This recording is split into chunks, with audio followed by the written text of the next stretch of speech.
জুমার দিনের একদিন আলোচনা করলেন নবী সাল্লাল্লাহু আলাইহি সাল্লাম, আর বললেন তাতে একটা অংশ ফিহে সাআতুন, এই জুমার দিনে মানে ফি ইয়াউমিল জুমাতে, জুমার দিনে একটি মুহূর্ত রয়েছে, একটি বিশেষ সময় রয়েছে। মুহূর্ত আর বাংলা আমার মুহূর্ত বলি অল্প সময়কে, তাই না? যেটাকে আরবিতে আজকাল একটা লামহা, মানে চোখের পলক মারতে মুহূর্ত শেষ, এটাও অর্থ নয় কিন্তু এখানে। তবে সেটা সময় কম, সেটা 1-2 মিনিট হতে পারে, আবার 5 মিনিট হতে পারে। শরীয়তে, কোরআনে ও হাদিসে কোনো এমন ইশারা ইঙ্গিত আসেনি, শুধু এতটা এসছে যেটা আসতে শেষ হচ্ছে। ও কাল্লিল্লাহ, সময়টাকে অল্প করে দেখাচ্ছে, একবারে অল্প সময়। সেটা সে অল্প সময় হতে পারে 5 মিনিট 10 মিনিট, হ্যাঁ হতে পারে 1-2 ঘন্টা, তার বেশি নয়, এটা অনেক বেশি হতে পারে। সেটা শুধু 1 মিনিট, এটাও হতে পারে। 1 মিনিটের মধ্যে ওই সময়টাই করেছেন, ঠিক যেই সময় একেবারে 7 আসমান পর্যন্ত আপনার দুয়ার দরজা খোলা, সেই সময় দোয়া করে ফেলেছেন, সাথে সাথে কবুল। জি, তো বলছেন যে ফিহে সাআতুন, তাতে একটি সময় রয়েছে। এই জন্য সময়ের অর্থ করাটা বেশি সূক্ষ্ম, কারণ মুহূর্ত বললে তো বাঙালি, আবার বাংলা ভাষায় তো মুহূর্ত অন্য বুঝেন। তাতে একটি বিশেষ সময় রয়েছে। লা ইউআফিকু আব্দুল মুসলিম, কোন মুসলিম বান্দা সেই সময়টি যদি পেয়ে যায়, সেই সময়টির অনুকূলে কাজ করে, অনুকূলে কাজ করে সূক্ষ্ম, কিন্তু ভাব অর্থ সেটা যদি পেয়ে যায়, কি অবস্থায়? ওয়া কায়িমুন ইউসাল্লি, সলাতে দণ্ডায়মান অবস্থায়, সলাতে দাঁড়িয়ে আছে, সলাত রত অবস্থায়। ইয়াসআলুল্লাহ তাআলা শাইআন, আর মহান আল্লাহর কাছে কিছু চাই, কিছু চাই, সেটা খায়রুদ দুনিয়া, দুনিয়ার ভালাই হোক, অথবা খায়রুল আখিরা হোক, রব্বানা আতিনা ফিদ দুনিয়া হাসানা ওয়া ফিল আখিরাতি হাসানা, যাই হোক না কেন, ইল্লা আতাহু ইয়াহু, আল্লাহ তাকে অবশ্যই দেবেন। কিন্তু যেমনটা বললাম, আমার আপনার মধ্যে যেন বাধা না থাকে। দোয়া কবুলে বাধা হচ্ছে আপনি দোয়া করছেন কিন্তু দোয়া ইখলাস নেই, দোয়া করছেন আল্লাহর কাছে কিন্তু পুরোপুরি আস্থা আপনার ডাক্তারের ওপর, দোয়া করছে আল্লাহ তুমি রোগ ভালো করে দাও, কিন্তু আপনার আল্লাহর উপর তাওয়াক্কুল নেই। তাওয়াক্কুল কিসের উপর? ভালো একটা ডাক্তারের কাছে পৌঁছে দিতে পেরেছি রুগীকে, ভালো একটা হসপিটালে ভর্তি করতে পেরেছি, আলহামদুলিল্লাহ, টাকা পয়সা যথেষ্ট, আলহামদুলিল্লাহ বলছেন, ওগুলো সব ঠিক আছে, টাকা যথেষ্ট আছে, যতই খরচ হোক না কেন, চিকিৎসাতে কোনো রকম ত্রুটি না থাকে, চিকিৎসার ওপর এটাকে বলা হচ্ছে তাআল্লুকুল কলবি গায়রিল্লাহ, আল্লাহ ছাড়া অন্যের সাথে অন্তর সম্পৃক্ততা। গত সপ্তাহে জাদুল মাদে আলোচনা করেছি, এটা বড় একটা রোগ, একটা শিরক, যে শিরকটা মানুষ টের পায় না। মূর্তি পূজা করলে টের পায়, মাজারে সেজদা করলে টের পায়, কিন্তু আপনার অন্তর, আমার অন্তর কারো সাথে, কারো বসের সাথে লেগে আছে, কারো নিজের প্রপার্টির সাথে লেগে আছে, কারো কোনো ব্যক্তির সাথে, হ্যাঁ যে আমার সোর্স খুব মজবুত রয়েছে এগুলোর সাথে, অথবা ভালো একটা চিকিৎসা ডাক্তার পেয়েছি, আমি মোহনের মতো ডাক্তার পেয়েছি, এইগুলোর সাথে, কিন্তু ব্যাস হাত তুলছেন, দোয়া করছেন, ব্যাস তাআল্লুকুল কলবি গায়রিল্লাহ, আল্লাহ ছাড়া অন্যের সাথে তাআল্লুকটা আপনার, যখন আপনার এই রকমের পরিস্থিতি কোনো দোয়া করছেন, আপনার কলবের সম্পর্ক আল্লাহর সাথে যেন একবারে মজবুত থাকে। এটা গুরুত্বপূর্ণ একটা বিষয় দোয়া কবুলের ক্ষেত্রে। আমি নিয়ে ছাড়ব, পাবো অবশ্যই, কেন পাবো না আমি? হ্যাঁ কেন আল্লাহ দেবেন না? অবশ্যই নেব। এইরকম মন মানসিকতা তৈরি হতে হবে। জি, ছোট বাচ্চার সাথে দোয়াকারীকে তুলনা করা হয়েছে। ছোট বাচ্চা যখন জিদ করা শুরু করে, না দিলে মা বাবার কোনো উপায় নেই, ওর জিদ কোনো রকম পুরা করতেই হবে, না ছোট বান্দা। জি, জানেন এগুলো আমরা ছোটোকালে দেখেছি, বা আমরাও হয়তো অনেকেই করেছি। তো ওইভাবে চাইতে হবে আল্লাহর কাছে। আর আরেকটি হচ্ছে কি, হারাম রিজিক নাই, হারাম খাচ্ছেন, হারাম পড়ছেন, রুজির ঠিকানা নাই যে কোথা থেকে আসছে, কোথায় থেকে আসছে। রুজি তো যদি গড় মিক্স থাকে হালাল হারামের, তাহলে ফান্না ইউস্তাজা বলে যাক সহিহ মুসলিম হাদিস, তাহলে কেমন করে দোয়া কবুল হবে? অথচ সেই ব্যক্তি দোয়া করছে, খুব একগ্রচিত্তে দোয়া করছিল, এবং তার বাস্তব অবস্থা বলছে এর দোয়া তো কবুল হচ্ছে, বাহ্যিক দেখলে বলছে এর দোয়া কবুল হবে, তো কার দোয়া কবুল হবে? যে হাদিসে তার বৈশিষ্ট্যগুলি রয়েছে, কিন্তু ওমাতামহু হারামুন, খায় দায় হারাম, মশরব পানীয় হারাম, পান করে হারাম, মালবস পোশাক হারাম, ও গজিয়াবিল হারাম, তার আহার হারাম, ইনকাম সোর্স হারাম, ফান্না ইউস্তাজা বলে কী করবে রুজি দোয়া কবুল হবে? রুজি যেখানে হারাম, রুজি হারাম হইলে দোয়া কবুলে বাধা হয়, রুজি হারাম হইলে নামাজ রোজা কবুল হবে না। কথাটি আমাদের সমাজে কিন্তু ওয়াইজ বক্তারা খুব ছড়িয়েছে, এর কোনো দলিল নেই। তাহলে সেই ব্যক্তির কি নামাজ বাতিল? হ্যাঁ, রোজা বাতিল। হ্যাঁ, হারাম খেয়ে ধরেন চুরি করা, টাকা দিয়ে ধরেন বা বেইমানি করা, আর পয়সা বা সুদের ইনকাম, ঘুষের ইনকাম, এইসব ইনকাম, হারাম ইনকাম দিয়ে ইনকাম করে সে সাহারি খেয়েছে, ইফতারি করেছে, বলছে রোজা বাতিল। সবসময় একটু চিন্তা করে কথা বলতে। দলিল যদি বলে, আবেগের ফতোয়া চলবে না, দলিলের ফতোয়া দিতে হবে। দলিল আমাদের কাছে আছে, ফান্না ইউস্তা যা বলে জালে, দোয়া কি করে কবুল হবে, দোয়ার কথা রয়েছে। ইয়া রব্বে ইয়া রব্বে করে ব্যক্তি দোয়া করছিল। যাই হোক, আল্লাহ রাব্বুল দোয়া শুনবেন এই সময়টি। কেউ যে দোয়া করে, কোন দিন? জুমার দিন, বিশেষ একটা সময়।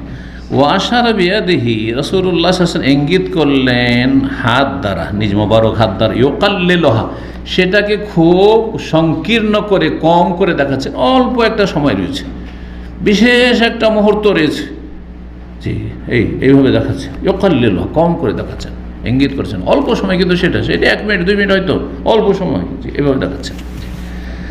এই সময়টি সম্পর্কে আপনাদের কারো জানা আছে যে কতটি উক্তি হতে পারে আইম্মায়ে কেরামদের? যদি কারো জানা থাকে তো কথা বলবেন। কয়টি? হ্যাঁ, 10-এর ঊর্ধ্বে। হ্যাঁ, আর কারো জানা আছে? মাশাআল্লাহ, দেখেন। এই জন্য উমর রাদিয়াল্লাহু তাআলা আনহু তার মজলিসে প্রবীণ লোকদের পাশে ইবনে আব্বাসকে বসাতেন। এটা আমাদের ইবনে আব্বাস, কথা বুঝতে পারছেন? মাশাআল্লাহ। হাফেজ ইবনে হাজার রহমতুল্লাহ আলাইহি তার প্রসিদ্ধ কিতাব সহিহ বুখারীর শারহ ফতুল বারী লেখার পরে উলামায়ে কেরামরা দেখলেন যে তার আগে যতগুলি ভাষ্য লেখা হয়েছে সেগুলিকে সবগুলিকে টপকে চলে গেছে, এত ভালো শারহ, এত ভালো ভাষ্য। তখন তারা বলছে লা হিজরাতা বাদাল ফাত, একটি হাদিসকে প্রবাদ বানিয়ে দিয়েছিলেন তারা। লা হিজরাতা বাদাল, মক্কা বিজয়ের পরে হিজরত নেই। হাদিস না নবী সাল্লাল্লাহু আলাইহি ওয়াসাল্লামের? মক্কা বিজয় হয়ে গেছে, আবার কিসের হিজরত? দারুল ইসলাম, মক্কায় বাস করা মদিনায় বাস করা সমান। কিন্তু মক্কা বিজয়ের আগ পর্যন্ত যারা মক্কার লোকেরা মুসলমান হবে তাদের জন্য মদিনা হিজরত করে আসা ফরজ ছিল, অথবা দারুল কুফর অন্য এলাকায় কাফেরদের এলাকায় আছে, মদিনা হিজরত করে আসা ফরজ ছিল। আসো নবী সাল্লাল্লাহু আলাইহি ওয়াসাল্লামের কাছে এসে জিহাদ করো আর পাশে থাকো, দিন শিখো, ইলম শিখো, ফরজ ছিল। লা হিজরাতা বাদাল ফাত, ফাথুল বারীর পরে অন্য কোনো সারা ভাষ্যের দিকে হিজরত করার কোনো প্রয়োজন নেই। এর বুঝলেন? ফতুল বারী লেখা হয়ে গেছে, ফতুল বারী বাদ দিয়ে অন্য কোনো সারা পড়বো এর কোনো প্রয়োজন নেই। লা হিজরাতা বাদাল ফাত, এটি সেই যুগের উলামায়ে কেরামদের মন্তব্য। 12 খণ্ডে রয়েছে, একটা খণ্ড শুধু তাতে সূচি, 13 খণ্ডটি দিয়ে। তো হাফেজ ইবনে হাজার রহমতুল্লাহ 40টি উক্তি উল্লেখ করেছেন, 40টি উক্তি বর্ণনা করেছেন। তার মধ্যে ইমাম শাওকানী রাহিমাহুল্লাহ, ইয়ামানের ইমাম, আজকে থেকে 200 বছর আগে তার জামানা, শেখ মোহাম্মদ আবদুল্লাহ রাহিমাহুল্লাহর সমসাময়িক, তিনি বড় ইমাম মুহাদ্দিস ছিলেন। প্রথম বংশগত শিয়া, জাইদি শিয়া, যে হুসিদের বংশের ছিলেন। তারপরে আল্লাহ তাকে হেদায়েত করে, এমন হেদায়েত হলেন যে পাক্কা একবার কোরআন সুন্নাহ অনুসারী সালাফি, শিয়া থেকে উঠে এসে সালাফি। আল্লাহ কাকে কোথা থেকে যে হেদায়েত করে বলা যায় না। জি, তো তার অনেক কিতাব রয়েছে হাদিসের ফিকহের উপর। হাদিসের নাইলুল আওতার, অনেকে নাম শুনেছে, নাইলুল আওতার। মোদি ইউনিভার্সিটিতে হাদিস পড়লে তো আমাদের হাদিসে ফিকহুস সুন্নাহ নাইলুল আওতার পড়ানো হইতো। বুখারী মুসলিম এগুলো পড়া হয়েছে, কিন্তু নাইলুল আওতার শুধু ফিকহ পড়াবার জন্য, আর সনদ টনদ এগুলো পড়াবার জন্য তখন বুখারী, মুসলিম, আবু দাউদ, নাসাই, তিরমিজি, ইবনে মাজাহ এগুলো পড়েছিলেন। তো তিনি সেখানে 20-এর বেশি ওই ফতুল বারী থেকে নকল। ফতুল বারী লেখা হয়েছে 852 হিজরিতে, তার ইন্তেকাল ইবনে হাজার রহমাহুল্লাহ 9ম শতাব্দীতে। আর তিনি 200 বছর আগে তার থেকে 20-এর বেশি উক্তি নকল করেছেন। এতগুলি উক্তি রয়েছে। এই একটি সময় সম্পর্কে এত গুরুত্ব ওলামারা কেন দিয়েছেন? কারণ সময়টি অত্যন্ত গুরুত্বপূর্ণ। সুতরাং এটা নিয়ে গবেষণা অনেক বেশি হয়েছে, আর যত গবেষণা হবে তত কল্পনা জল্পনা হবে, আর তত নানা ভাষা নানা মত হবে। কথা বুঝতে পেরেছেন? এইরকমটা হয়েছে। এই এতগুলি উক্তির আমাদের কোনো প্রয়োজন নেই সাধারণ মানুষের। হ্যাঁ, এইগুলির মধ্যে সবচাইতে সুন্নাহর কাছাকাছি এবং বিশুদ্ধতার কাছাকাছি হচ্ছে 2টি মত। এই 2টি মত আজকে আলোচনা করব। বোঝা গেছে? এই হাদিস সহিহ বুখারীতে কয়েক জায়গায় রয়েছে। এখানে তো হাদিস নম্বর হচ্ছে 935, আরেক জায়গায় রয়েছে 5295 নম্বর সহিহ বুখারী। সহিহ মুসলিমে রয়েছে 852। আবু হুরায়রা রাদিয়াল্লাহু তাআলা বলছেন, রাসূলুল্লাহ বলেছেন, ফিল জুমাতে সাআতুন, জুমার দিন একটি সময় রয়েছে, লা ইউআফিক আবদুন মুসলিম কায়িমুন ইউসাল্লি ফাসাআল আল্লাহ খাইরান, কোন কিছু চাই ইল্লা আল্লাহ দেবেন। একটু ভাষার পার্থক্যের সাথে রয়েছে। দুটি উক্তির প্রথম উক্তি হচ্ছে যে সেটা হচ্ছে ইমাম যখন মেম্বারে খুতবা দেওয়ার জন্য বসলেন তখন থেকে শুরু করে এলা ইনকিদাই সলাহ, জুমার সালাত সমাপ্ত হওয়া পর্যন্ত।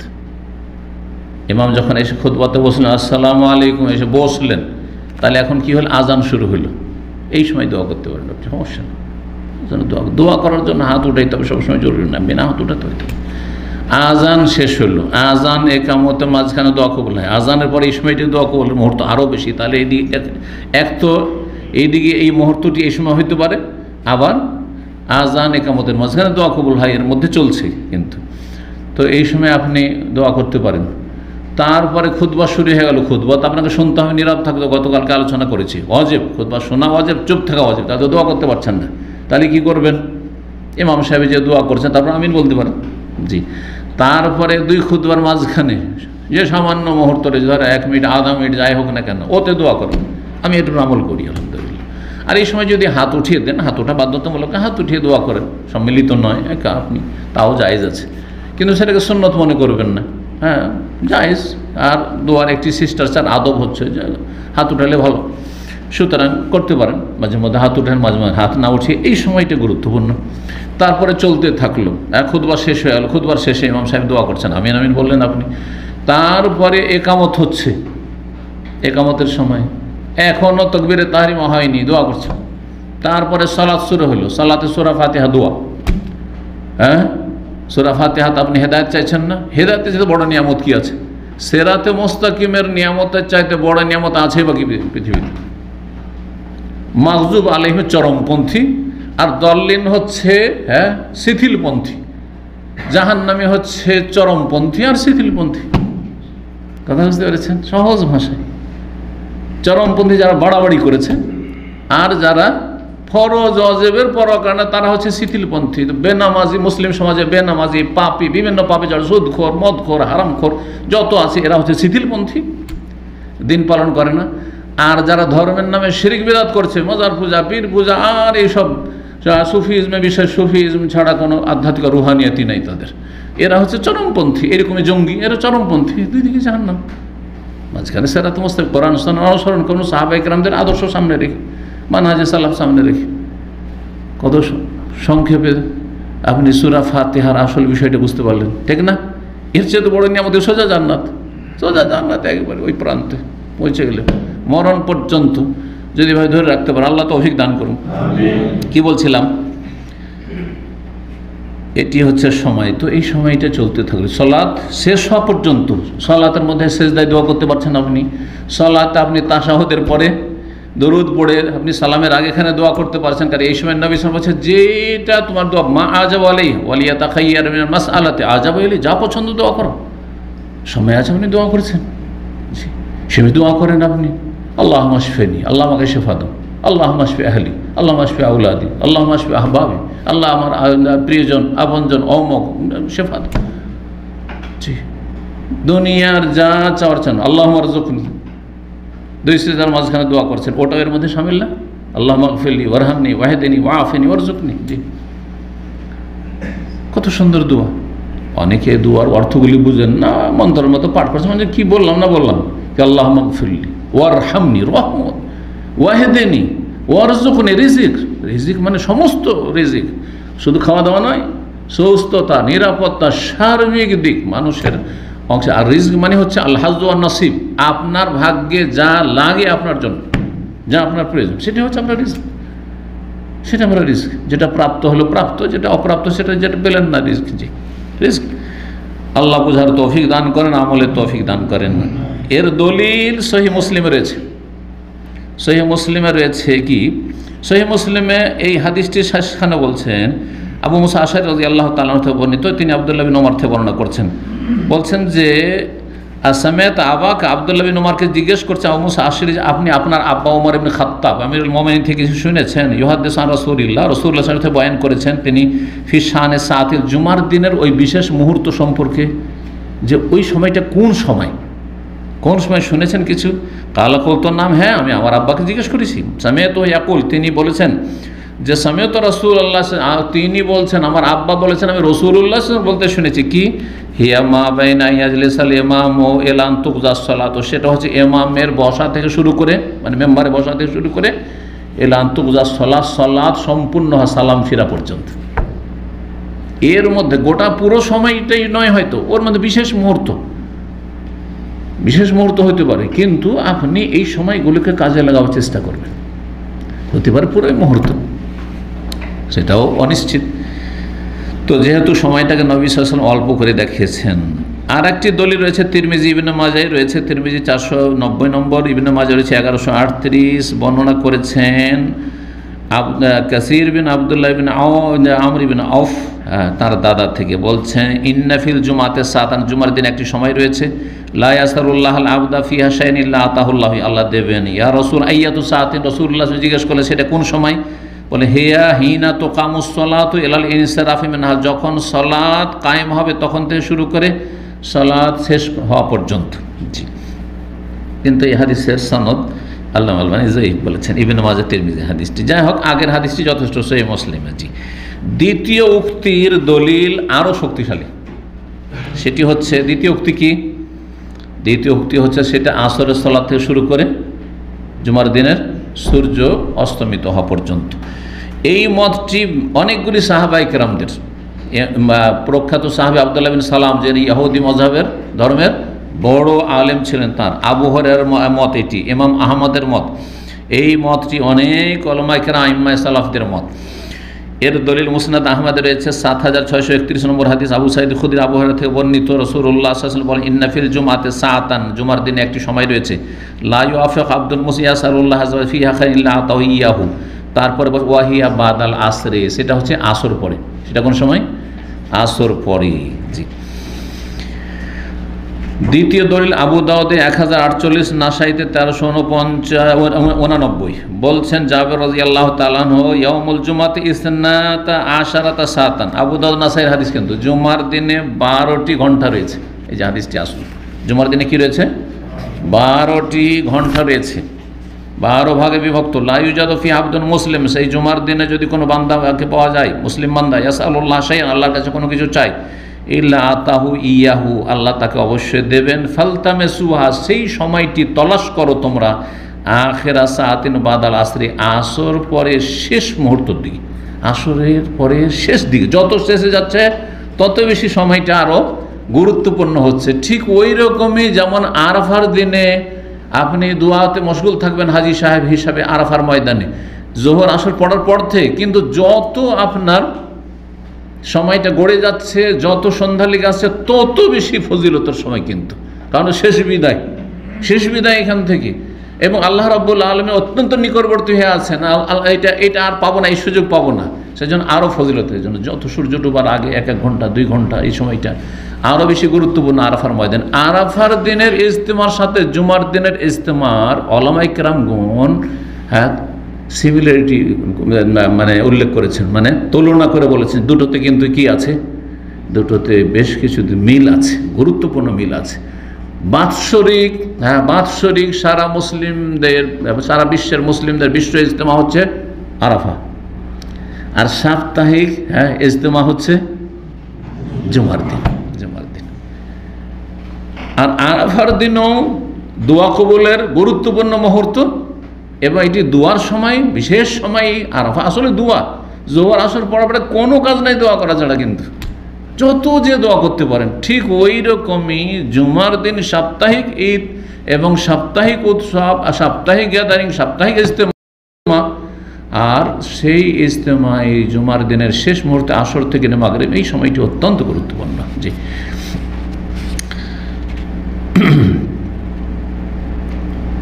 ইবনে মাজায় আরেকটি হাদিস রয়েছে 1139 নম্বর হাদিস, তাতে বলছে হে আখিরু সাআতিন নাহার, দিনের শেষ সময়, জুমার দিনের শেষ সময়। যখন এ কথা বললেন কে, আব্দুল্লাহ বিন সালাম রাদিয়াল্লাহু তাআলা আনহু হাদিস বর্ণনা করছেন যে সেই সময়টি হচ্ছে দিনের, জুমার দিনের শেষ সময়।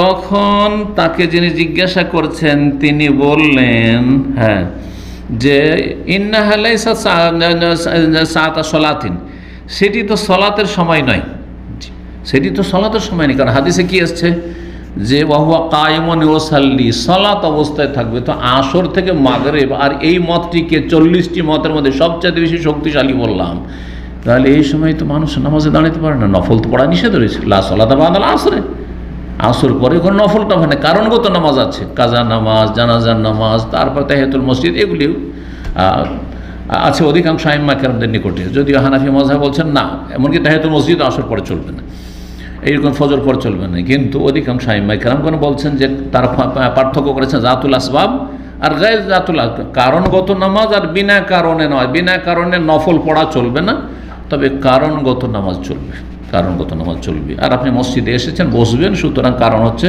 মসজিদে ঢোকা বা বসা, কারণ হচ্ছে কিসের 2 রাকাত সালাতে তাহিয়াতুল মসজিদ পড়বেন। এই মতটি বেশি শক্তিশালী।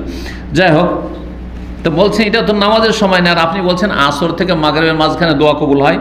কালা বালা, হ্যাঁ কিন্তু শোনো, ইন্নাল আবদাল মোমেন, মোমিন বান্দা ইজা সাল্লা সুম্মা জালাসা, নামাজ পড়ার পরে এক নামাজের পরে আরেক নামাজের জন্য যদি অপেক্ষায় বসে থাকে, তাহলে আর কি উদ্দেশ্য, লা ইয়াবেসু ইল্লা সালাত, শুধু তাকে নামাজ সেখানে আবদ্ধ করে রেখেছে, ফাহুফিস সালাত, তাহলে সে সালাত অবস্থাতেই আছে, সালাতের নেকি পাচ্ছে। এই জন্য হাদিস আছে যে আজান হওয়ার সাথে সাথে বা আগেই থেকে কেউ চলে গেছে, মাগরিব পরে এসা পড়েই যাও, বসে থেকে না, যতক্ষণ মসজিদে বসে আছেন উযু অবস্থায় ততক্ষণ পর্যন্ত ফিস সালাহ, হাদিসে রয়েছে সালাতে, আপনি নামাজে আছেন, নামাজ পুরো নামাজ পড়ার নাকি পাচ্ছেন, অথচ আপনি সালাতে না, নামাজে না। তো আসর থেকে মাগরিব যেই ব্যক্তি কি করছে, দোয়া করছে, বসে আছে, কিসের জন্য বসে আছে, মাগরিব পড়ে বেরোবো, আমি উযু করে প্রস্তুত হয়ে আছি, মাগরিব পড়ে বেরোবো। এই ক্ষেত্রে উলামা কেরামদের আরেকটি গুরুত্বপূর্ণ কথা বলি, আমল, বাস্তব আমল। সালাফরা অনেকেই আমল করেছেন, বেশ কিছু সালাফ আইম্মা কেরামদের জীবনীতে এই বিষয়গুলি উল্লেখ করা হয়েছে। সাহাবায়ে কেরামরা এরকম করেছেন অনেকে, আসর পর মাগরিব পর্যন্ত মসজিদে বসে থেকে যেতেন জুমার দিনে, আর দোয়া করতে থাকতেন, যাতে করে এই সময়টি হাতছাড়া না হয়। আসর থেকে মাগরিব যে কোনো সময় হতে পারে, দোয়াতে আছি, মসজিদে আছি, মসজিদে বসে যেতেন। তো এটা একটা পদ্ধতি, যদি কেউ পারেন। যদি না পারেন, দ্বিতীয় পদ্ধতি হচ্ছে যে যেহেতু যত সময় গড়ছে দিনের, শেষ সময় হচ্ছে তত বেশি গুরুত্বপূর্ণ, সেই জন্য মাগরিবের আপনি 1-1 ঘন্টা আগে মসজিদে চলে যান, সূর্য ডোবার আধা ঘন্টা 1 ঘন্টা আগে মসজিদে চলে যান, 15 মিনিট 20 মিনিট আগে কমপক্ষে চলে যান, যতটা পারেন আপনি, যত পারেন তত ভালো। আর গিয়ে আপনি দোয়া করতে লাগেন, এই সময়টাই চান্স নেন আপনি, যাতে করে আপনার দোয়াটা আল্লাহর কাছে কবুল হয়। কথা বোঝা গেছে না? তো এইভাবে। আর তৃতীয় স্টেজে 1 নম্বর 2 নম্বর বললাম, 3 নম্বর হচ্ছে আসর থেকে মাগরিবের এই সময়ের ফজিলত হাসিলের জন্য যে আপনি বাড়িতেই উযু করে নির্জনে বসে যান। অনেক আইম্মা কেরামগণ, হ্যাঁ, এর জীবনীতে এটা উল্লেখ করা হয়েছে যে তারা করতেন কি, আসর পরে উযু করে বসে নির্জনে, কোনো ছেলে মেয়েদের সাথে, স্ত্রীর সাথে নেই, একেবারে নির্জনে একা এক রুমে বসে আল্লাহর কাছে দোয়া করছেন। এটা একটা তরিকা। হয়তো মসজিদে যাওয়া সম্ভব নয়, অথবা মসজিদ খোলা নেই, অথবা মসজিদে যাব না, আমি নির্জনে করব, এখানে আমার বেশি খুশি হবে। অনেকের মানুষের সামনে কান্না আসে না, কিন্তু একা আল্লাহর সাথেও দিল খুলে কথা বলতে পারবে, দিল খুলে দরখাস্ত করতে পারবে। সুতরাং তার জন্য এটা ভালো বেশি। যার মানুষের সামনে কান্না আসবে না, নির্জনে আসবে, তার জন্য এটা বেশি ভালো যে নির্জনে সে নিজের বাড়িতেই আসর থেকে মাগরিব দোয়া করবে। আল্লাহ যেন আমাদের আমলের তৌফিক দান করেন।